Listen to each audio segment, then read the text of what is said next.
It was the coldest night Daniel Mercer had ever experienced in his 37 years of living in the mountains, a night so brutal that the wind sounded like it was tearing the world apart. His small wooden cabin, usually warm and comforting, creaked under the pressure of the storm. Snow slammed against the windows in thick waves, turning the world outside into a white, swirling blur. Daniel had spent most of the evening throwing extra logs into the fireplace, trying to fight off the kind of cold that seeped into a man's bones, the kind that made even breathing feel heavy. As a wildlife photographer who had chosen to live far from the noise of the city, harsh winters were nothing new to him, but something about this night felt different, darker, heavier, as if the forest itself was holding its breath. He stood near the window with a mug of hot tea, watching the storm rage on, puzzled by the silence beneath the wind. On nights like this, animals, usually, hid deep in their dens, waiting for the weather to pass, but tonight there were no owls calling, no distant cracking of branches, no sign of life at all. That silence was unsettling, almost ominous. Just when Daniel turned away from the window, he heard a soft, strange sound barely audible through the storm, like something tapping against his porch. At first, he dismissed it, assuming a loose branch was being tossed around by the wind. But then it came again, this time clearer, more deliberate, a slow, shaky scratching. Daniel frowned, set his mug down, and walked toward the front door. Every instinct told him to be cautious. Living in the wilderness meant unexpected visitors were always a possibility. But when he reached the door, he froze, not because of danger, but because of the unmistakable sound of a whimper, a soft, pained, pleading whimper that sounded nothing like any animal cry he had heard before. His pulse quickened, and for a brief moment he considered ignoring it. Yet curiosity and something deeper, a pull in his chest, forced him to unlock the door. The moment Daniel opened it, a blast of icy air rushed inside, making him shiver despite the layers he wore. But the cold wasn't what stole his breath, it was the sight before him. Standing on his snow-covered porch, huddled close together like a cluster of trembling shadows, was a pack of wolves. Real wolves. Wild wolves. Their fur was drenched in frost, their bodies shaking violently from the unbearable cold, their breaths coming out in weak clouds of steam. There were 8 of them. Maybe 9. Daniel couldn't count straight, because the shock of seeing them so close, so desperate, overwhelmed every rational thought he had. Wolves never approached human homes. They kept their distance, stayed hidden, moved silently through forests like ghosts. But these wolves were not acting like predators. They were acting like creatures at the edge of death. One wolf, larger than the rest, with silver gray fur that glistened faintly under the dim porch light, stepped forward with staggering legs. Daniel noticed how its paws bled into the snow, leaving small red marks that broke his heart. The wolf lowered its head, not threateningly, but almost respectfully, as if acknowledging Daniel's presence. Then the silver wolf whimpered, soft, broken, filled with a hopelessness Daniel had never heard from any wild animal. It wasn't a growl. It wasn't a warning. It was a plea for help. Daniel felt the hairs on his arms rise, not from fear, but from the strange human-like emotion in that simple sound. The wolf's eyes, usually fierce and glowing with wild instinct, now held something else entirely: pain, exhaustion, and a desperate kind of trust, as if they had come to him because he was their last chance to survive. Daniel's heart hammered inside his chest. Letting a pack of wolves inside his home was dangerous. Everyone knew that. He had studied them for years, photographed them in the wild, admired their beauty and strength. But he had never been this close, never seen them this weak, never imagined they could be so vulnerable. His mind swung between instinctive caution and overwhelming compassion. He knew that if he shut the door, they would die within hours. The storm was far too severe, and these wolves were already hanging on by a thread. But if he opened his home to them, he didn't know what would happen. Would they attack once they regained strength? Would letting them inside break every survival rule he had ever followed? Yet as Daniel looked deeper into their trembling bodies and hollow eyes, he felt something inside him soften. They were suffering, truly suffering, and no matter how dangerous it might be, he couldn't bring himself to turn them away. one of the smaller wolves collapsed onto its side, too weak to hold itself up, letting out a faint cry that cut through the cold, slicing straight into Daniel's chest. That moment shattered every doubt he had. Without thinking, he stepped back and pushed the door open wider, allowing the warm glow from the fireplace to spill onto the porch. The wolves did not rush inside like wild beasts claiming territory. Instead, they moved slowly, one step at a time, as if unsure whether they were allowed. Daniel's heart pounded as each wolf passed him, their bodies brushing lightly against his legs, their breaths weak but warm. They lowered themselves onto the wooden floor near the fire, curling into tight, shaking balls of fur. Some whimpered softly, others closed their eyes immediately, surrendering to exhaustion.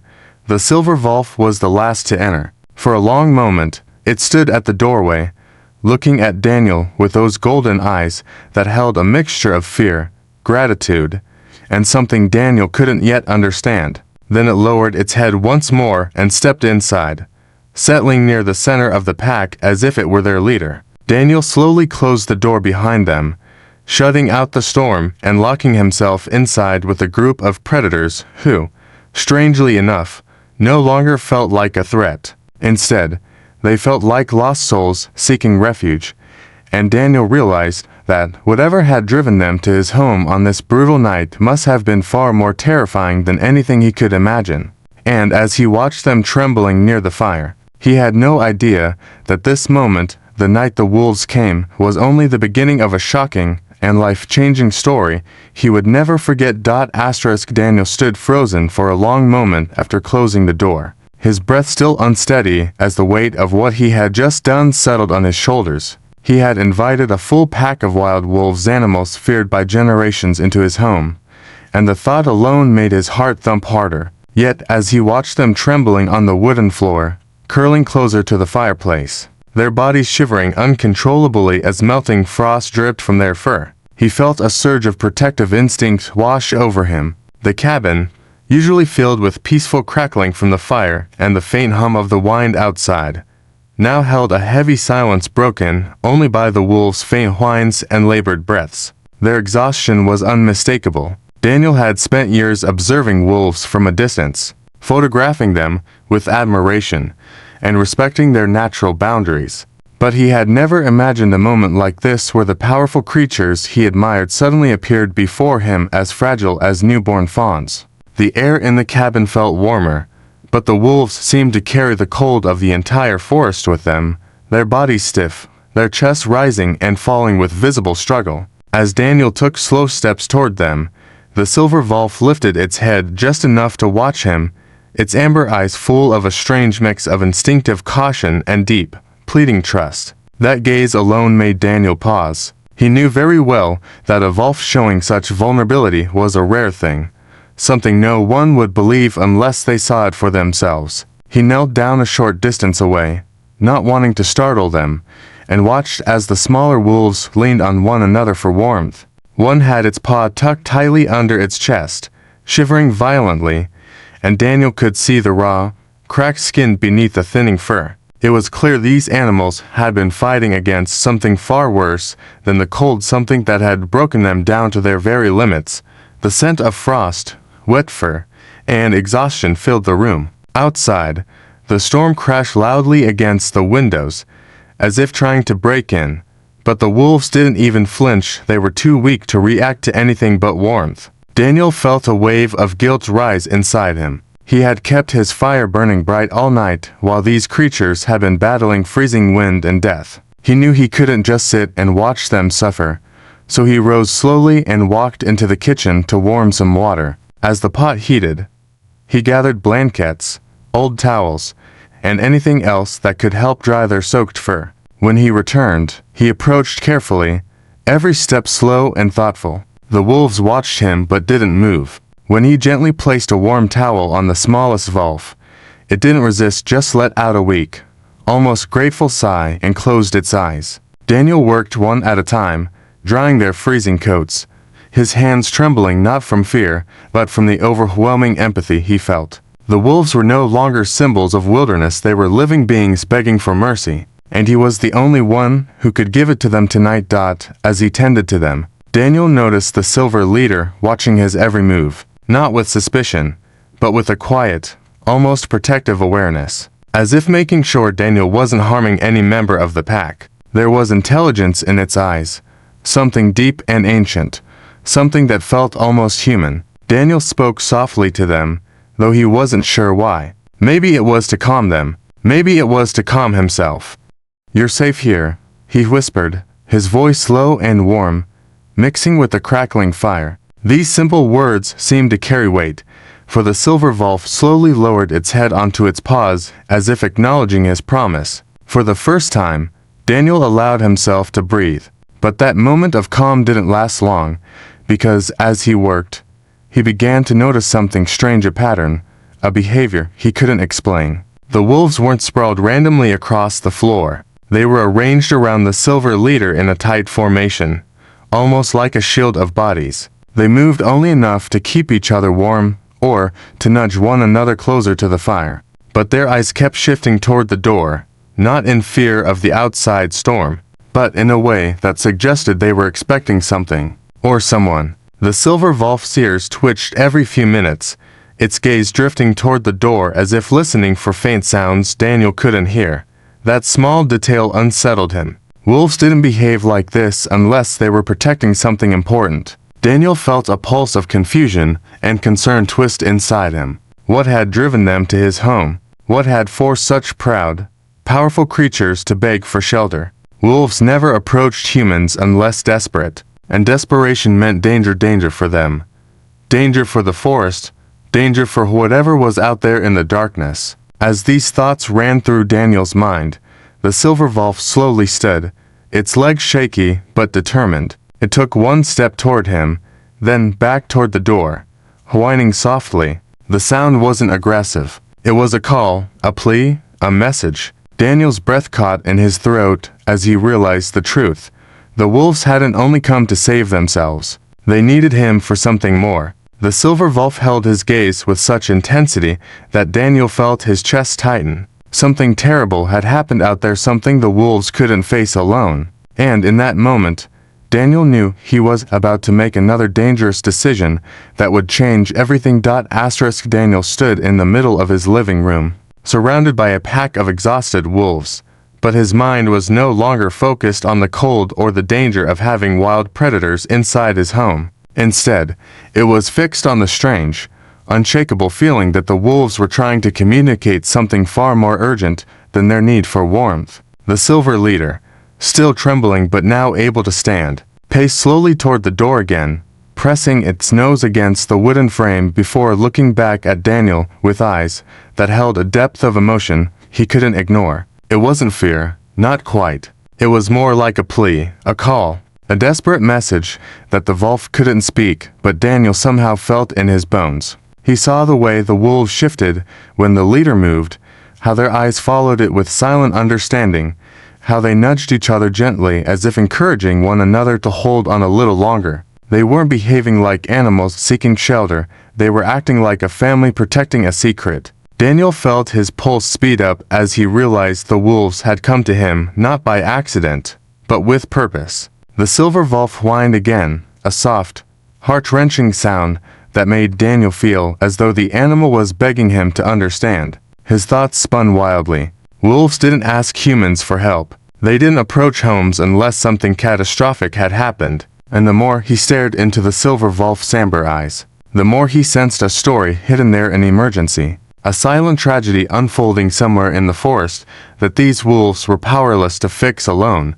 The storm outside continued to rage, but the wolves seemed strangely fixated on the world beyond Daniel's walls, their ears turning to every distant rumble beneath the wind, their bodies tense despite exhaustion. Daniel couldn't shake the unsettling feeling crawling up his spine. Something was wrong, very wrong, and whatever it was, the wolves needed him to see it. The silver wolf approached him again, closer this time, its steps wobbly yet purposeful. Daniel could feel the warmth of its breath brushing against his leg. Slowly, the wolf nudged his coat with its nose, then walked a few steps toward the door, paused, and looked back at him. The gesture was unmistakable. Daniel swallowed hard. He knew the forest well. He knew its dangers, its hidden valleys, its treacherous frozen rivers. But he also knew that wolves didn't act like this unless they were guarding something precious, something that mattered more to them than their own lives. He felt a stirring of fear mixed with duty in his chest.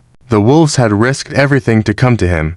Why? What could possibly be out there that forced a whole pack to break every law of nature? As the leader whined again, Daniel felt the decision settling onto his shoulders like a heavy mantle. He couldn't ignore them, not after everything. Carefully, he grabbed his thick winter coat from the hook, his gloves, and his flashlight. Instantly, the silver wolf's posture changed. It straightened, alert despite its trembling legs, as if relieved that Daniel finally understood. As Daniel opened the door, a gust of freezing air slapped against his face, stealing his breath. The silver wolf slipped through the opening first, turning back to ensure Daniel followed. The snow outside had piled high, covering the steps and swallowing the path that led into the forest, but the wolf trudged forward, leaving deep tracks for Daniel to follow. The storm wasn't as blinding as it had been earlier, but the cold was biting, ruthless, and every breath Daniel took felt like inhaling shards of ice. Still, he pushed forward. The silver wolf stopped every few minutes, checking on him, waiting patiently, then leading him deeper into the woods with unwavering determination. The forest, usually alive with rustling branches and distant calls, was eerily silent, as if nature itself had frozen in dread. Daniel's boots crunched in the thick snow as he followed the wolf's winding trail through fallen branches, past snow-drenched bushes, and over small mounds that looked like white, sleeping hills. His heart thundered in his chest with every step. Not knowing what he was about to find, yet certain that the wolves weren't guiding him toward danger, they were guiding him toward truth. After what felt like an eternity of walking through the icy maze of trees, the silver wolf suddenly stopped near a fallen pine tree, its massive trunk covered in layers of ice. Daniel stepped closer, his eyes adjusting to the dimming light of late evening, and that's when he saw something so heartbreaking that his throat tightened instantly. There, partially buried under snow and trapped beneath the heavy fallen branches, was a female wolf. Her fur was matted with frost, her breathing shallow and strained, her eyes half closed as if she were drifting in and out of consciousness. But that wasn't what struck Daniel the hardest. Beneath her weakened, protective body, barely visible through the cold and her trembling fur, were three tiny wolf pups, newborns, frail, motionless, and silent. Their small bodies were freezing, their breaths faint, their lives hanging by a fragile thread. Daniel's heart clenched painfully as the truth hit him like a wave. The pack hadn't come to him to save themselves. They had come to save these babies. They had come to him because they had no strength left and no time to spare. And they had chosen him of all the people in the forest because somehow they knew he would help. In that moment, Daniel understood the message hidden in their eyes.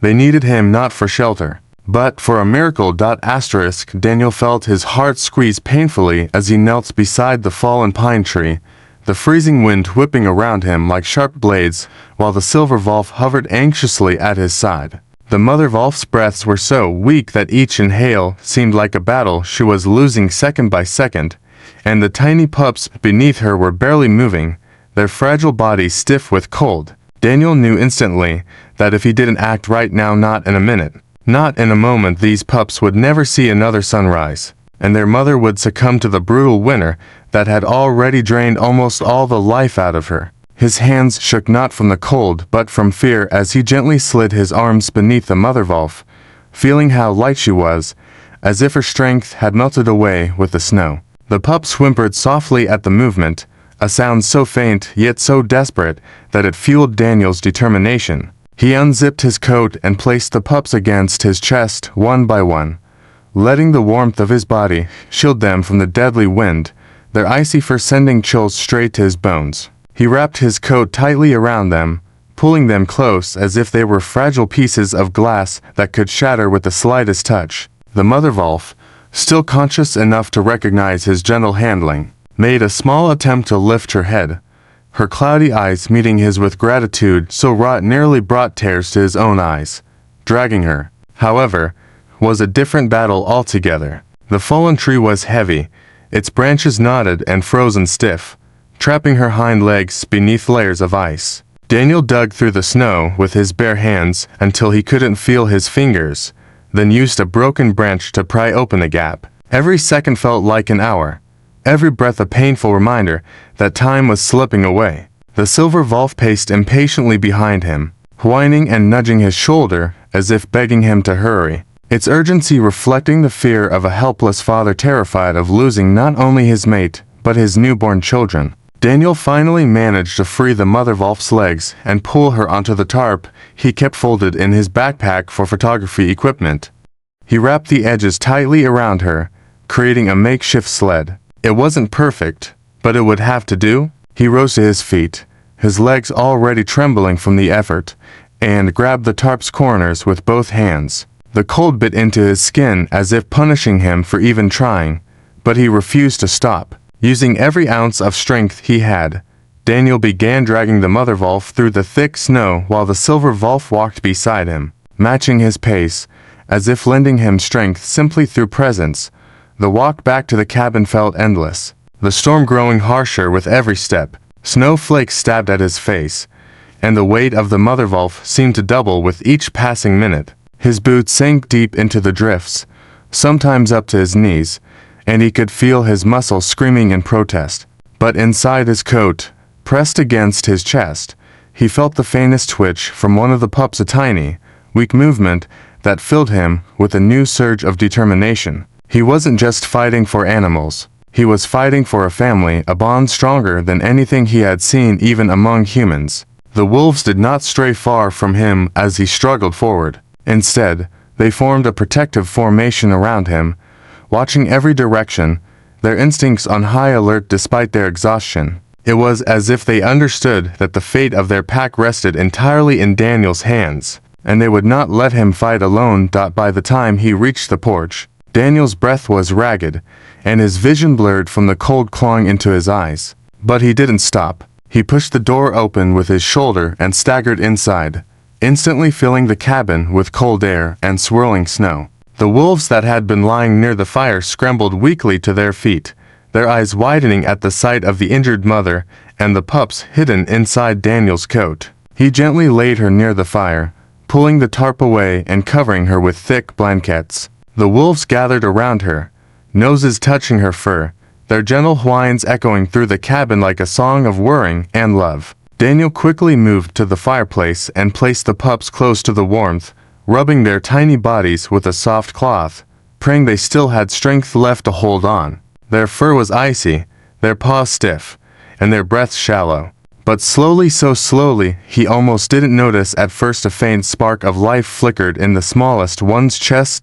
Daniel worked through the night, refusing to sit, refusing to rest, refusing to think about anything other than keeping this wolf family alive. He heated warm water, checked the mother's pulse, created a small insulated nest for the pups, and monitored every sign of life. Hours passed, and exhaustion seeped into his limbs like poison, but every time he heard a faint whimper or saw a tiny twitch of movement, strength returned to him. The wolves didn't sleep either. They sat in a tight circle, their tired eyes fixed on Daniel as if placing their hope and trust entirely in him. In that long, freezing night lit only by the glow of the fire, Daniel felt something shift deep inside him. He wasn't just rescuing animals anymore. He was protecting a bond, a loyalty, a love that existed beyond words, and he didn't realize it yet. But this night, this fight, this desperate race against time would tie him to these wolves in a way that would change his life forever.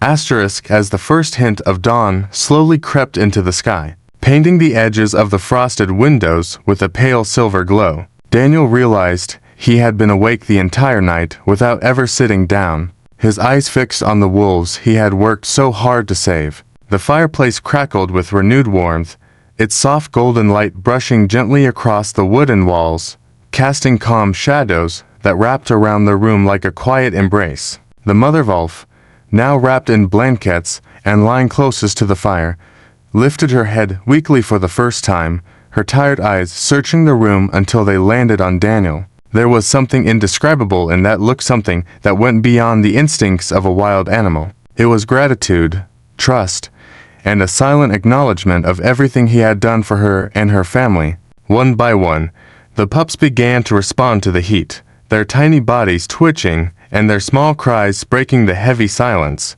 Daniel leaned closer, gently rubbing their fur with the cloth he had warmed, feeling a wave of relief wash through him each time a pup released a faint, squeaky sound. The other wolves, still exhausted and recovering, formed a protective circle around the mother and her pups, their heads lowered, but their eyes filled with the soft, unspoken joy of seeing their family alive. Even though their own bodies trembled from fatigue, they inched closer, nudging the pups with tender touches and whining softly to comfort them. Daniel watched the scene unfold with a heaviness in his chest that felt strangely beautiful. In all his years of photographing wildlife, he had captured moments of instinct, survival, and unity. But he had never seen something so deeply emotional, so human in its tenderness as the way this wolf pack cared for their own, the silver leader, who had stayed alert the entire night despite his shaking limbs, finally walked toward Daniel with slow, careful steps. For a moment, Daniel wasn't sure what the wolf would do, but then the animal lowered its massive head and gently pressed its forehead against Daniel's knee, closing its eyes in a gesture that could only be described as a silent thank you. Daniel's breath caught in his throat, and he felt the sting of unexpected tears in his eyes. To earn the trust of a wolf, let alone a leader of a pack, was something few humans could ever understand or achieve. The touch lasted only a moment, but it carried a depth of meaning that left Daniel speechless. He slowly extended his hand, placing it gently on the wolf's back. The fur was coarse and cold, but beneath it he felt the steady, beating life of a creature that had chosen to trust him completely. The bond formed in that freezing night wasn't just between a man and a wolf. It was a bond between souls brought together by fate, fear, and survival. As the pups grew warmer, one began stretching its tiny legs, pushing against Daniel's chest with barely noticeable strength. He carefully lifted the smallest pup and placed it beside its mother, watching as she nudged it with her nose and licked its tiny head with a tenderness that threatened to break his heart. The entire pack watched the reunion with quiet reverence, their bodies relaxing as hope finally returned to them. Daniel leaned back against the wall, exhaustion pressing heavily onto him, but for the first time since the storm began, he felt a peace settle inside him, not the calm of silence or safety, but the peace of knowing he had saved lives that would have otherwise been lost to the icy night. The wolves no longer looked like dangerous creatures. They looked like family, his family, even if only for this moment in time. As the firelight danced across the room, warming the air and casting golden halos around the wolf's fur, Daniel realized he had crossed a line no wildlife expert ever expected to cross. He wasn't just an observer of these animals anymore. He had become their protector, their guardian, and in their own quiet way, they had accepted him into their circle. The silver leader curled up near his feet, the other wolves settled close to the fire, and the mother wolf closed her eyes with her pups tucked safely beside her. A soft sigh escaped her, a sound filled with relief and love, and Daniel felt something inside him shift forever. This night, this terrifying, freezing night, had created a bond stronger than fear, stronger than instinct, stronger than the storm itself. Daniel knew then that his life would never be the same, because a pack of wolves had not only trusted him, they had chosen him. As the winter storm finally loosened its grip on the mountains, and the first clear rays of sunlight slipped gently through the thinning clouds, Daniel knew the time for the wolves to return to the forest was drawing near. Even though a part of him wished the moment would never come, the mother wolf had recovered enough strength to lift her head fully and even nuzzle her pups with renewed warmth, and the tiny babies, now full of fragile life and soft little squeaks, wiggled close to her belly as if they sensed safety had returned. The rest of the pack, though still weak, stood on their trembling legs and stretched their stiff muscles, their eyes brightening with the first signs of hope since the night they had knocked on Daniel's door. The silver leader, who had stayed closest to Daniel ever since the rescue, moved slowly around the room, checking every member of the pack as if making sure they were all strong enough for the journey ahead. Daniel watched them with a heavy ache in his chest, realizing how deeply these wolves had become a part of him in such a short amount of time. He had shared his home, his warmth, his strength, and in return, they had shared with him something more meaningful than any photograph or memory trust. But even with this bond, he knew they didn't belong inside human walls. They belonged in the wide, ancient forest that had shaped them. So, with a bittersweet breath, he opened the cabin door, letting the crisp morning air roll inside, carrying the scent of pine, snow, and of freedom the wolves desperately needed. One by one, the wolves stepped outside, pausing at the threshold as if saying silent goodbyes. The mother wolf, now stronger, but still careful, carried one pup gently in her jaws while Daniel placed the other to beside her with soft hands. She looked up at him with eyes that glowed with recognition and gratitude before turning toward the forest, her pups pressed against her body. The pack formed a protective circle around her as they walked, every step slow but unified, a powerful display of loyalty and love that made Daniel's throat tighten with emotion. The silver leader, however, did not follow immediately. Instead, it remained on the porch, staring at Daniel with a depth that made Daniel feel as though the wolf was memorizing him, the shape of his face, the warmth in his eyes, the strength of his actions. Slowly, the wolf walked toward him, its paws making soft impressions on the snow. Daniel crouched down instinctively, unsure what to expect, but the wolf shocked him by placing its nose gently into Daniel's palm, pressing firmly as though marking him with a bond that couldn't be broken by distance or time. Then, to Daniel's astonishment, the wolf reached into its fur and pulled something from where it had been hidden against its chest, something wrapped in dried leaves and bound together by a thin,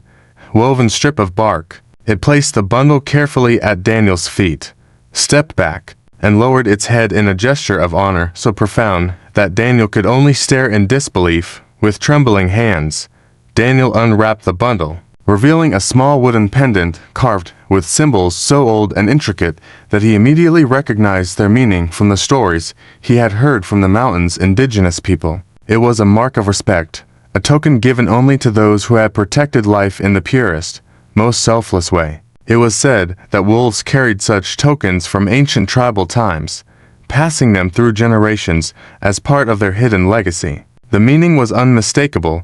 The pack had accepted him as one of their own. Daniel looked up just as the silver wolf turned to follow the others, its tail raised high in a gesture of pride and farewell. The pack disappeared into the forest slowly, their figures becoming ghost-like silhouettes between the trees. But Daniel knew they weren't leaving forever. Somehow, he felt their presence lingering, watching, protecting. And just as he stepped back inside his cabin, clutching the ancient pendant tightly, he glanced through the window and caught a glimpse of the silver leader standing on a distant hill, its silhouette strong against the morning light. The wolf held his gaze for a long, silent moment before it finally vanished into the woods. From that day forward, life in Daniel's cabin felt different, richer, deeper, connected in a way he had never experienced before. He would often find fresh paw prints near the edge of his property, or hear soft howls carried through the night wind, not as warnings, but as quiet acknowledgments, reminders that he had become part of something bigger than himself. The forest no longer felt lonely. It felt alive with invisible guardians tied to him by a bond formed in the darkest, coldest night of winter. And though no one believed his story when he tried to share it, Daniel didn't mind. Some miracles weren't meant to be proven, they were meant to be cherished. He kept the wooden pendant hanging above his fireplace, letting it swing gently with every breeze, a symbol of the night a pack of freezing wolves begged him for help, and gave him a gift far more powerful in return, a family he never expected, a legacy he never sought, and a story he would carry in his heart for the rest of his life.